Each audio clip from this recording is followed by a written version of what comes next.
ولاړ دی استادان نه لري نو وضع ډېره خرابه ده د معارف امید دی چې ورته توجه وشي او کني د مملکت پرمختګ په پوهه پورې اړه لري یوازې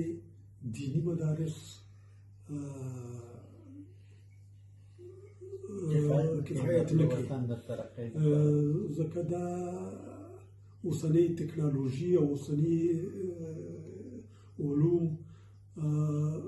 ډېر پرمختللي دي نو افغانستان ډاکټر ته ضرورت لري انجینر ته ضرورت لري د زراعت متخصص ته ضرورت لري خلاصه هر مسلک کې اړتیا شته ورته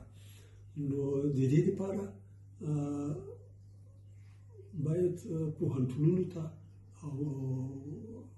ښوونې او روزنې ته زیاته پاملرنه وشي